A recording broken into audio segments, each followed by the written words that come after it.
Bom, agora eu começo conversando com o presidente da Sociedade de Nefrologia no Estado, o nefrologista Dr. Fábio Auriema, que vai falar para a gente sobre a saúde dos rins. Obrigada pela sua presença aqui hoje. E como o Dr. Fábio estava me explicando, que tem uma preocupação, e a campanha deste ano foi sobre, está sendo, com relação à terceira idade, problemas renais neste público.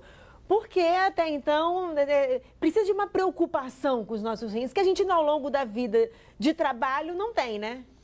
Porque o problema dos rins é que a gente não sente nada. A maioria das doenças renais são assintomáticas. E ela vai se manifestar de uma forma maior na terceira idade.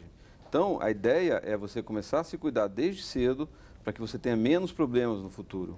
Bom, quando a gente conversa com as pessoas, a maioria fala, não bebo água, não tenho tempo de beber água. Esse é um passo importante para cuidar? Esse é um dos passos importantes. Eu acho que o jargão total mesmo de você ter uma vida saudável, que é alimentação saudável, evitar os vícios, exercício e com um foco no rim, tomar líquido também. A gente precisa de bastante líquido, não tenha dúvida, ainda mais com esse calorão que fez ultimamente aí. Então, a gente tem que insistir na ingesta de líquido abusiva até. E esse calor aumenta, né? Nós estamos aí vivendo dias muito quentes. Esse calor aumenta a probabilidade do surgimento de pedras renais? Surgimento de pedras renais, de infecções urinárias, porque a urina se torna mais concentrada, então isso favorece a proliferação bacteriana, né? E com isso, consequentemente, pode evoluir para doenças renais mais sérias. Nós falamos sobre a terceira idade, mas o senhor também me disse antes uma preocupação com as crianças. Muitas crianças com problemas renais. A população vem crescendo e, consequentemente, as doenças renais, a gente fala muito de hipertensão, diabetes, essas coisas todas no adulto, mas as crianças também adoecem.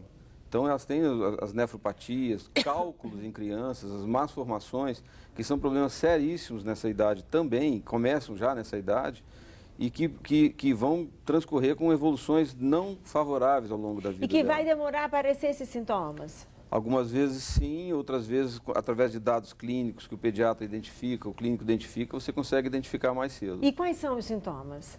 Bom, no caso de infecção urinária, você vai ter febre, a criança fica inapetente, ela deixa de desenvolver. Até existe ao longo do tempo uma dificuldade do amadurecimento neurológico dessas crianças, ocasionado por infecções urinárias que ela tem no passado. Isso também acontece numa questão emocional, também de uma confusão mental lá no idoso, né? No futuro. Que pode ter um problema de infecção urinária, com certeza, né? Com certeza. Então, por isso o cuidado imediato. Hoje a gente fala desses cuidados básicos de saúde que tem que ter, mas, por exemplo, no enfoque ao rim, fazer um exame periódico dos rins, desde a infância, porque não era um hábito que a gente tem propagado, os nefrologistas têm feito maior divulgação, no sentido de se dosar uma creatinina, se possível uma ultrassonografia e um exame de urina. Com isso aí a gente vai ter um beabá da via urinária. E com isso a gente pode identificar muitos problemas que a gente pode já começar a tratá-los. E quando a gente fala sobre transplante de rins, isso é muito sério. Nós temos uma fila de espera aqui no estado de 800 pessoas. Quer dizer, e é difícil isso. E como trabalhar isso? Como buscar isso? Porque você tem que ter doadores compatíveis, começando pela família. E essas pessoas que estão esperando provavelmente não têm doadores na família, né? A grande maioria não tem. A gente sempre busca, quando um paciente começa a fazer um tratamento de diálise, que tenha, no histórico dele, se tem alguém na família que seja voluntário no sentido de fazer a doação. E depois, mesmo que seja voluntário, nós temos que ver se esses pacientes são compatíveis, que podem doar para essas pessoas. E aí a gente entra na fila. A fila é uma fila extensa, a doação é pequena. Então, assim, uma conscientização da população no sentido de que faça a doação, que informe aos parentes que querem ser doadores, possíveis doadores. E além, depois da doação, do transplante, também tem os cuidados que você tem que ter com o transplante para manter aquele órgão funcionando um tempo maior, né? Tem uma pergunta aqui do Israel de Oliveira, de Gaivotas. Pergunta se pimenta faz mal para os rins. Diz que ele abusa muito da pimenta e ele tem medo de causar algum problema. Não, a pimenta em si não. A pimenta ela vai causar mais problema no estômago do que nos rins. A Alda, de Santa Inês, ela tem rins atrofiados e cada vez piora mais. O que ela deve fazer?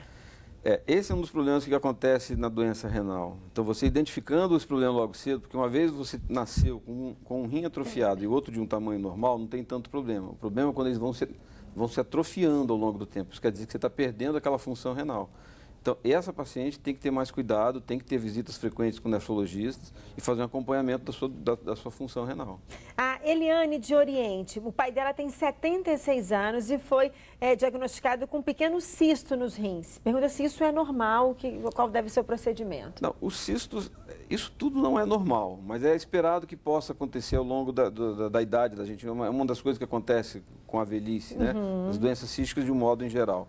Mas se for cistos pequenos e que não evoluem, não crescem de tamanho, deve-se fazer só um acompanhamento, um ultrassom anual. Não precisa ser retirada. Não, nada disso. Só se ocuparem um espaço muito grande, como começar a comprometer a função renal.